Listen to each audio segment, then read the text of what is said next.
Assalamualaikum warahmatullahi wabarakatuh. Kembali lagi di channel kelas astronomi. Pada kesempatan kali ini saya akan menjelaskan tentang luminositas dan flux density.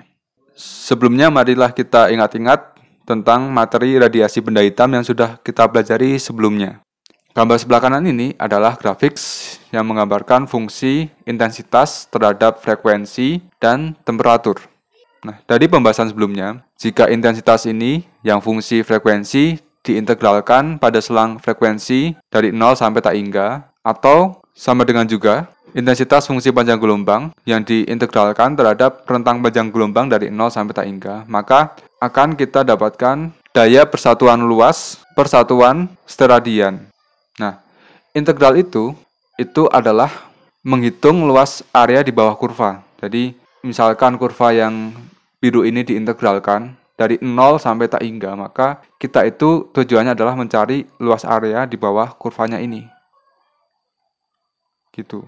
Jika kita menggunakan intensitas fungsi frekuensi, yang rumusnya adalah B nu sama dengan 2 H nu pangkat 3 per C kuadrat kali 1 per eksponen H nu per KT minus 1, seperti ini.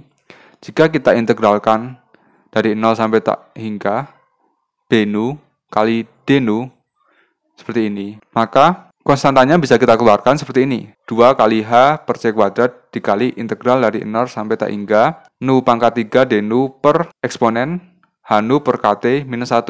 Jadi kita pandang yang ada fungsi nu-nya aja. Nah, integral ini agak susah, perlu trik khusus untuk menyelesaikan integral ini. Tapi jika persamaan ini diintegralkan dari 0 sampai tak hingga, maka akan didapatkan suatu konstanta, yaitu bernilai konstanta. Sebuah konstanta dikalikan T pangkat 4. Nah, hasil integralnya adalah sebagai berikut. Dengan C ini adalah konstanta ya. Nah, maka akan didapatkan intensitas dari seluruh panjang gelombang fungsi temperatur itu adalah A kali T pangkat 4, di mana A-nya ini adalah konstanta. Jadi, A-nya ini adalah konstanta hasil integral ini dikalikan dengan konstanta yang kita keluarkan sebelumnya. Gitu. Nah, di mana A-nya itu adalah 2K pangkat 4 per C kuadrat H pangkat 3 Pi pangkat 4 per 15. Intensitas ini itu masih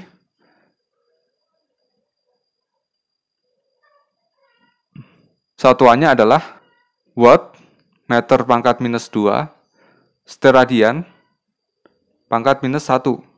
Gitu. Untuk mencari flux density ini satuannya adalah watt dikali meter pangkat minus 2.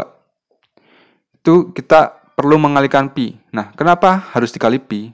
Nah, ini sebenarnya didapatkan dari kalkulus dan geometri. Jadi, saya jelaskan singkat aja. Jadi, misalkan ada setengah bola seperti ini. Nah, terus ada intensitas yang dari tengah sini. Nah, intensitas ini akan memancarkan pada seluruh arah kan. Bisa ke sana, bisa ke sana, bisa ke sana, bisa ke sana. Nah, terus pengamatnya ada di sini. Ini pengamatnya. Nah, otomatis intensitas ini akan maksimum ketika sudutnya adalah tegak lurus seperti ini. Dan semakin ke arah sini, itu semakin kecil ya, dan akan bernilai 0 itu ketika sudutnya ini adalah 90 derajat. 90 derajat. Nah, intinya pi ini didapatkan dari integral dari sudut 0. Sudut 0 itu dari sini misalkan. Diintegralkan sampai bernilai 180 atau pi yang ada di sini.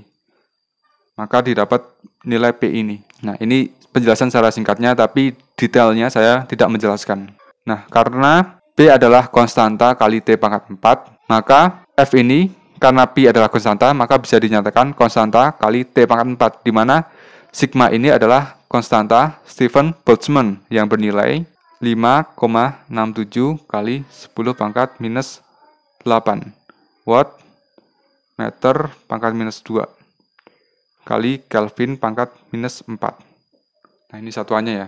Selanjutnya, flux density.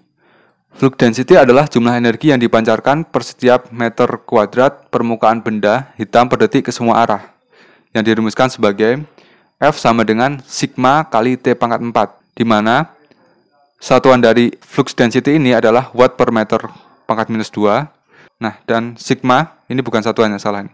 Dan sigma adalah bernilai 5,67 kali 10 pangkat minus 8 watt meter pangkat minus 2 Kelvin pangkat minus 4. Nah, flux density ini dapat dianalogikan misalkan kita punya lempengan besi seperti ini.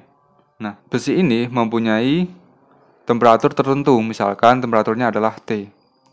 Dan area tertentu bernilai A gitu ya areanya. Nah, flux density ini adalah energi yang dipancarkan dalam cahaya atau dalam bentuk radiasi benda hitam per satuan area. Jadi ada daya yang keluar, dan satuannya adalah watt per area ini, area yang memancarkan. Itu adalah flux density. Flux density adalah daya per satuan area gitu ya. Nah, selanjutnya tentang luminositas. Apabila suatu benda berbentuk bola beradius R dan bertemperatur T efektif memancarkan radiasi dengan sifat-sifat benda hitam, maka energi yang dipancarkan seluruh benda itu ke semua arah per detik disebut luminositas. Nah, jadi luminositas itu adalah energi yang dipancarkan setiap detik atau bisa disebut juga dengan daya. Analogi yang bisa kita bayangkan itu misalkan lampu ya. Lampu itu kan ada berapa watt gitu ya. Ada 15 watt, 25 watt, 100 watt gitu. Nah, watt itu melambangkan energi yang dipancarkan tiap detik atau luminositas. Luminositas ini itu dirumuskan sebagai luas area permukaan dari benda yang memancarkan dikalikan dengan flux density. Kalau kasus ini, bentuk bendanya itu adalah lingkaran, sehingga luas area lingkaran itu adalah 4πr² dikalikan dengan flux density yang bernilai sigma. Sigma adalah konstanta Stephen Boltzmann yang tadi, dikalikan dengan temperatur dari permukaan benda ini. Nah, permukaan benda ini mempunyai temperatur sebesar T efektif gitu ya. Selanjutnya, tentang inverse squares law. Nah, inverse squares law ini itu menjelaskan tentang flux density atau besar flux density yang diterima oleh pengamat yang berjarak D dari pusat benda yang memancarkan. Flux density yang diterima oleh pengamat yang berjarak D dari suatu bintang berluminositas L adalah E sama dengan L per 4πd². Pengamatnya itu di sini ya, yang berjarak D dari pusat benda yang memancarkan ini atau bintang yang memancarkan ini. Maka flux density yang di sini, yang di pengamat, yang satuannya adalah watt per meter pangkat minus 2, itu dirumuskan sebagai E sama dengan L per 4πd², di mana E ini atau flux density yang diterima oleh pengamat itu satuannya adalah watt kali meter pangkat minus 2, dan satuannya luminositas itu adalah watt. Nah, dan satuan jarak adalah meter. Nah, misalkan untuk memudahkan membayangkan, kita bayangkan solar panel ya. Ini adalah solar panel, dan ada cahaya dari matahari gitu, yang datang tegak lurus seperti ini.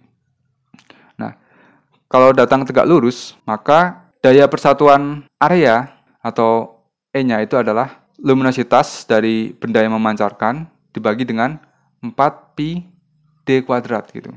Nah, di mana dari rumus ini kita bisa lihat bahwa semakin besar jaraknya, maka semakin kecil flux density-nya. Untuk memudahkan membayangkan, misalkan ada pemancar di sini, ada lampu gitu ya. Terus ada pengamat berjarak D di sini.